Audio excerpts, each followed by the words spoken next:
Good afternoon. Welcome to Brian Says, the update and corrections segment. So since the first video was essentially the introduction video, in theory, there's no update or corrections. So we'll just discuss what's coming up.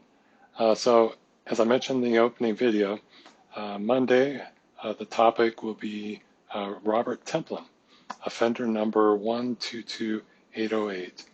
It'll revolve around the day that his wrist was broken, who broke it, and what happened after. Spoiler alert, essentially it's been now 12 months and his wrist still has not been fixed. Let's talk about some current events. As I mentioned from the introductory video, we'll discuss the main segment, and then the second part, of course, will be random things. And might as well discuss what I kind of broached or approached in video one was that Idaho is a very cruel state. So as everyone knows, Idaho is very red. It's voted red for many, many years now at this point.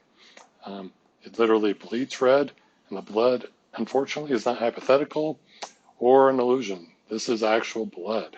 It is a very brutal state and quite cruel. In fact, the R for Republican here in Idaho does not stand for Republican. It actually stands for racist. That would be the more accurate definition of what R stands for. And I say that because the Republicans that have had multiple opportunities, time after time after time, to stand up and say, hey, we do not agree with this. This is not okay. We embrace and support and stand up for everybody. They do not, and they make it very clear. Let's just look at a few things that have happened this past week, just to illustrate just how cruel Idaho is. First of all, they're trying to pass the following. They're trying to make it so pesticide companies are immune to litigation. What does that mean? So that means that basically pesticide companies can come in Idaho, try whatever they want.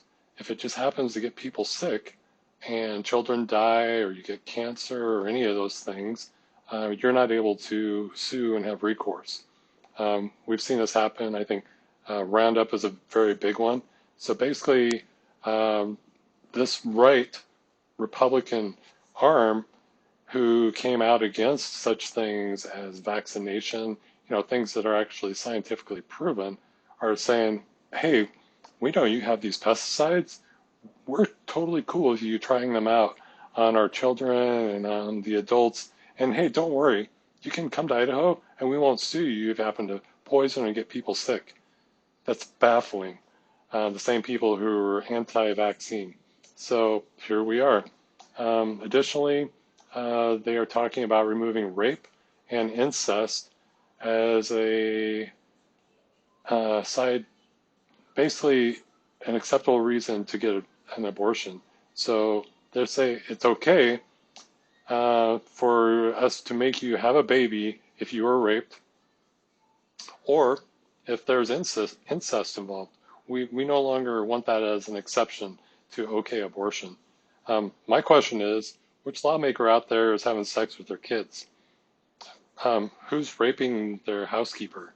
What is going on? How is that ever going to be okay? Women have the right to decide exactly what they want to do with their own bodies. And especially if something happened that was against their will. Rape and incest, that's aberrant. That's one of the worst things that can happen. And they say that we're going to raise a child in today's society, a child brought to being through an act of violence. That is never going to be okay. The individual, the woman, should be supported and given every measure of means to make it right for her.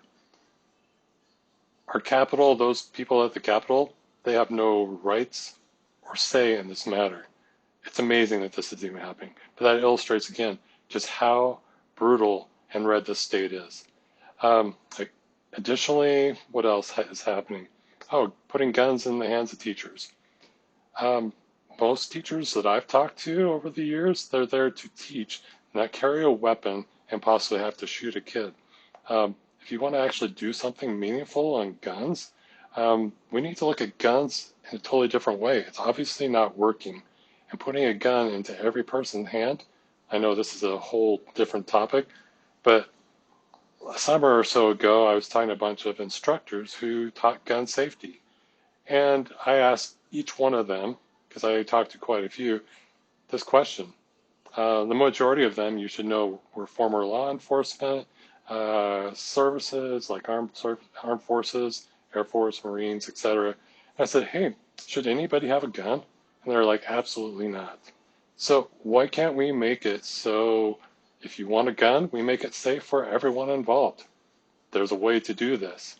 And the first rule of the matter is we educate, we make sure they're proficient, and we have expectations in order to have something that was, maybe a little dangerous in the wrong hands, much like a car. Um, Second Amendment rights, I'm absolutely for that. But let's see, it's not an absolute right, and especially in today's society. AK-47, Kalashnikov, there are no need to have those weapons in today's modern society. The other thing, oh, let's look at identifying a person as male or female. Um, so are you telling me now the laws of Idaho are going to determine what you are? Uh, that blows my mind. Um, in Utah and Kansas, they're actually going after protected children. And I say protected children because that's what we should do is protect our children and what's the word? Mislabeling them, actively mislabeling them. And I'm just going to tell you right now, that is exactly what racism looks like. And Idaho is on board with that. They're passing laws for this.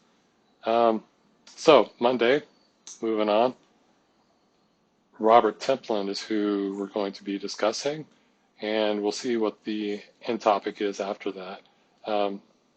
As a close to Brian says, I just want to say that yes, things are very rough right now for everybody between the high costs of housing, just existing out there.